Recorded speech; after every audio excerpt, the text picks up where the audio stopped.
Basically, he cheated. So you guys like dug deeper. Was this something that it was like in the heart of the relationship, or like at the end it was Where over he with? checked out, Yeah. and he wasn't vocal enough to Yes. admit that he checked out. Yeah. I like the fact that they've condensed the episodes and they've sort of had all the weddings or the receptions in one episode. That way, they don't waste time sort of having unnecessary conversations and unnecessary dance parties. Yes, it was interesting to see the families sort of have conversations with the new spouses, but I'm happy that we didn't get all the unnecessary crappy stuff that we always hear in previous seasons where people talk about cheating and whatever. Yes, you had Thomas own up that he did cheat, but I like the fact that there was an explanation and Camilla was open-minded enough to sort of understand what happened before she spoke to him. I'm not sure why Michelle had the breakdown though. I'm not sure why. Anyway, hey there, thanks for stopping by. It's Valerie. Welcome to my channel. If you're new here, don't forget to subscribe. Click the like button, turn on the notification bell for when I upload new videos, share, and definitely leave a comment. In this episode, I'll be reviewing Married at First Sight, Season 19, Episode 3. Well, it's time for the last of the weddings. It was David and Michelle. They were the last to get married. So we did see her sort of start to walk down the aisle last week, and today she finally exchanged vows. And David is ecstatic because he said he wanted a lady with blonde hair. So as soon as he saw the blonde hair, he was happy. He didn't care about anything else but the blonde hair. And it's like, make it make sense. How can you be that impressed by a hair color? At the end of the day, that hair will turn to gray. What, you always wanted to dye it blonde? Make it make sense. I don't quite get it. But hey, to each their own. This is something that I've seen a lot of people ask for, and it's still baffling to me. I like their vows. I think David was too eager. As soon as he saw her, he was so excited. He ran to greet her mom and dad, and it's like, maybe wait and be introduced to your bride first. So he ran to greet the mom and the dad, ran to thank them for, being there and sort of supporting their daughter as she goes through this process. That was cute, but still at the same time, I think he was overdoing it. His family was there as well. They were happy to support him. It's his birthday. I like that there wasn't anything, off-putting that was said by the families when they were sort of introducing the family member to their new groom. And so it was sweet to actually hear them sort of describe their loved one. And the same for David. I'm happy that they didn't put in that, he still lived at home. Otherwise, poor Michelle would have turned around and ran out the door because of her reaction as soon as she found out that he still lives at home with his parents. He did say that he lived in a bar, but then when he sold his bar, he decided to move back home because it was very lonely for him. So I guess it makes sense. David is ecstatic. The fact that they ran to kiss each other once they were told that you can kiss your bride, there wasn't any asking. It was just straight in. They had their kiss. I was surprised though when they walked down the aisle that they were not actually linking hands, but hey, to each their own.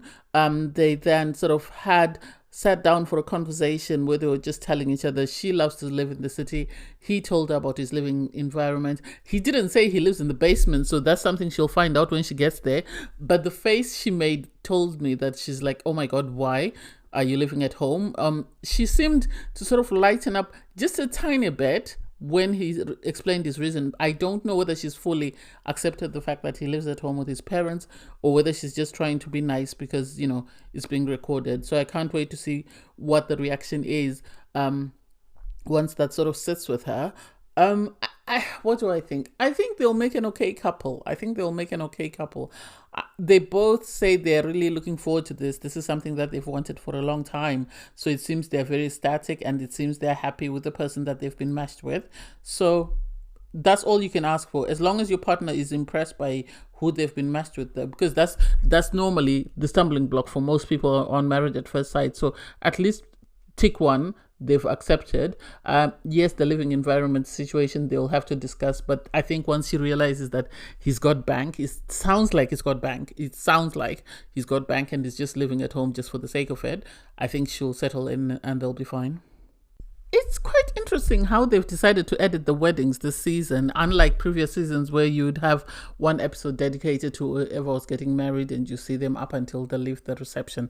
Yet this season they've decided to chop and mix, and I don't know whether it's because they've decided to condense the weddings into just a couple of episodes or whether they don't have enough material to make up a full episode. So that's why they're sort of mixing and shuffling. But anyway, we get to see Karla and Juan.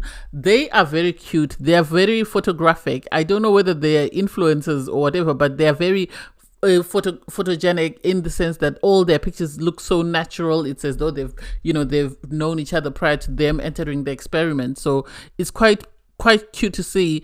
You have Karla say that her parents, well, she reiterates that her parents were not able to come because her mom is sort of supporting her dad, who didn't want to be there to be seen on camera. And it's like, why does he not want to be on camera? Is he in WITSEC or what? Make it make sense. The bit of me that watches a lot of Law and Order is sort of questioning, why does the dad not want to be seen on camera? Because she actually says he doesn't even take pictures. He's always behind the camera being all macho and stuff. And it's like, well, if that's what he wants to do, it is what it is. As long as you get to introduce your spouse once you're married to your dad off camera, that's all one can ask for. His parents are very supportive. The fact that they both speak Spanish, I think, was very helpful in the sense that they were able to sort of communicate, and the parents were able to sort of see that he's gone for a Latina woman, and I think this is something that they like. I don't know how they will feel about her sort of away with the fairy stuff. That is going to be interesting. You have Madison and Alan, they're taking their pictures.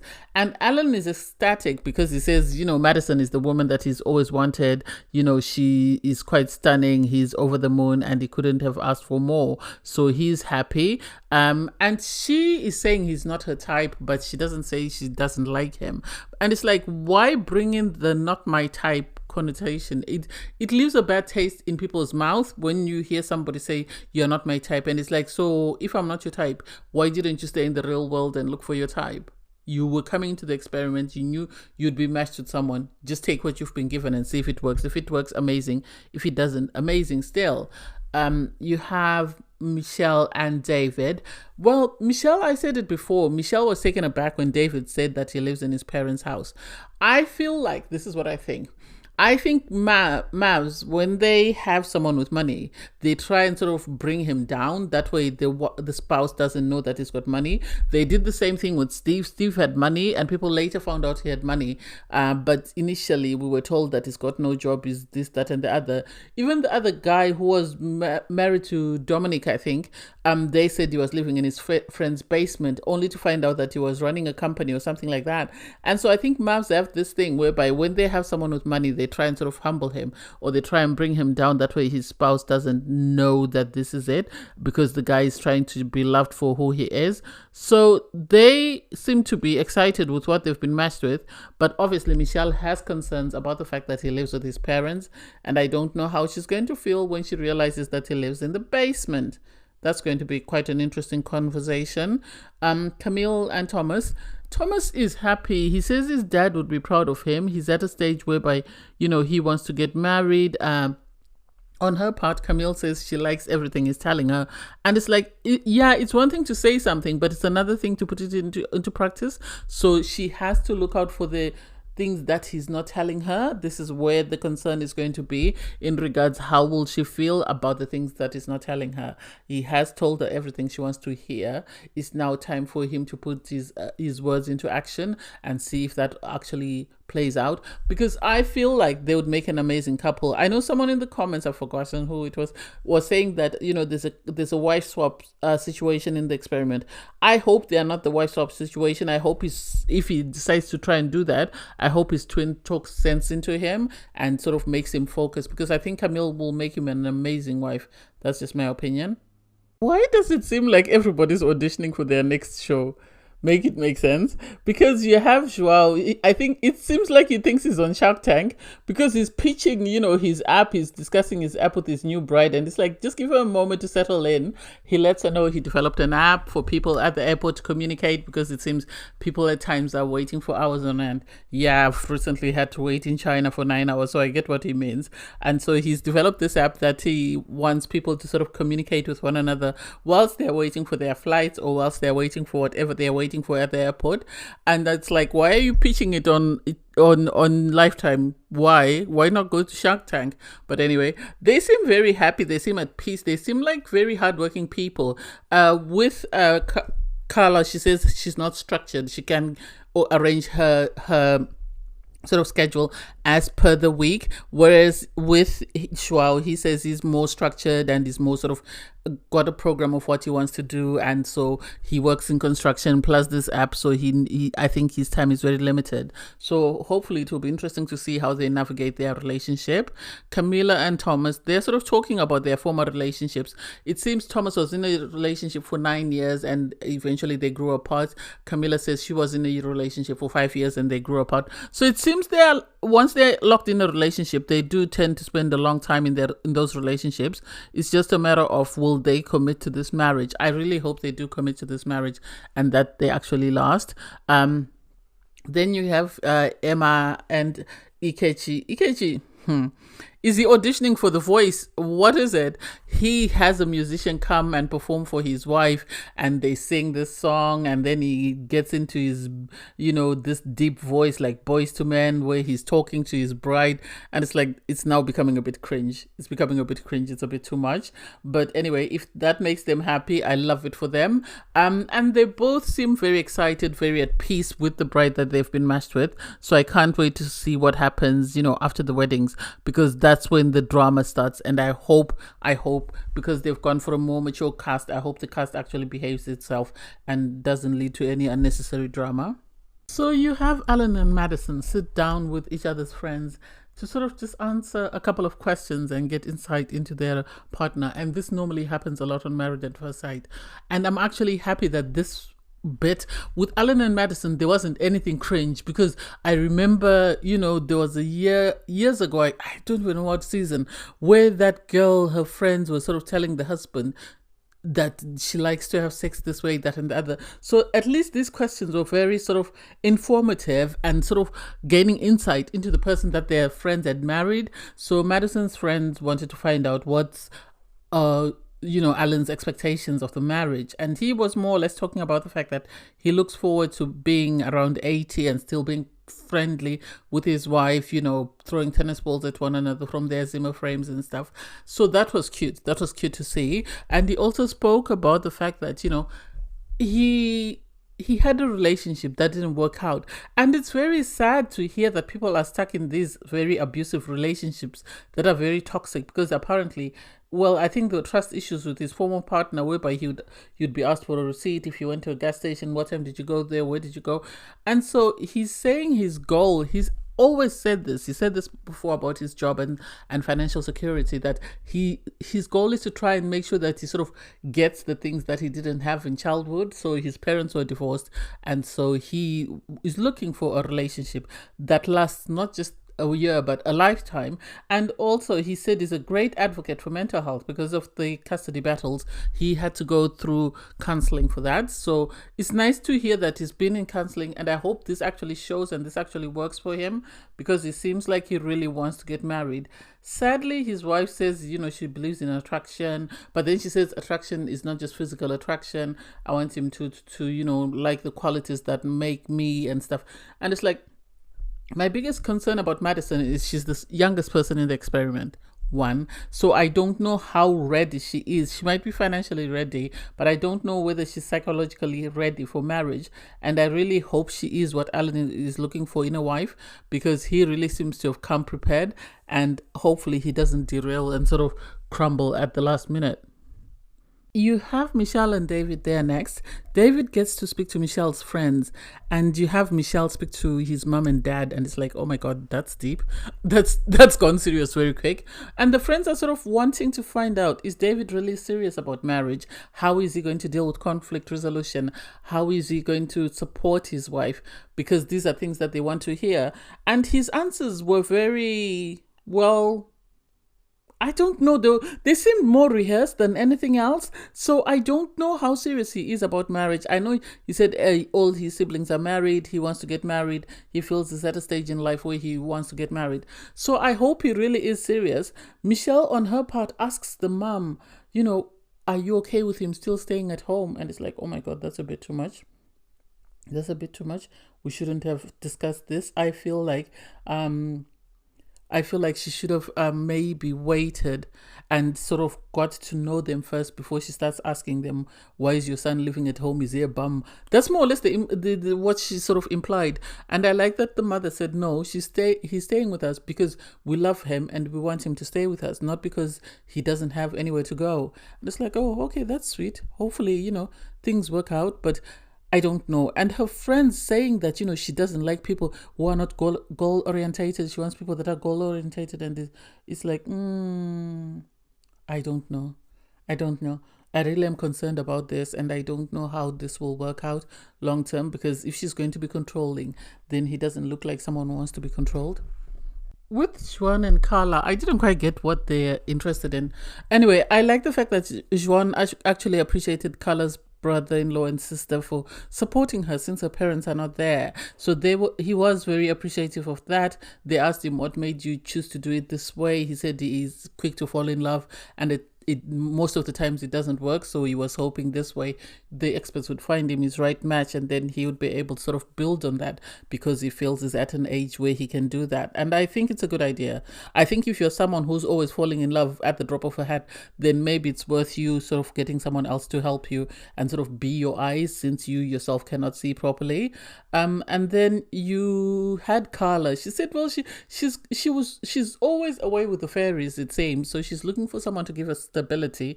And since Juan said he's someone who's always got a plan, hopefully that will help her in her business and in her personal life. And I hope they're actually serious about getting married, because it would be a shame if they didn't work out, given how well they started off and how well their families got on. Emma's cousin is on smoke, and I'm here for this. I am here for this because he sits down with Ikechi, and Emmy sits down with Ikechi's friends, and they are sort of asking, how are you? Why have you not got married? Where do you stand at this point in time? And she sort of explained that she's been working to build her own practice, and now she's ready to get married, and so she is ready for marriage. And every time you speak to her, she talks about marriage. And I hope this man doesn't let her down, or I hope she doesn't play up, given the fact that she seems very excited and very ecstatic to be getting married to this man.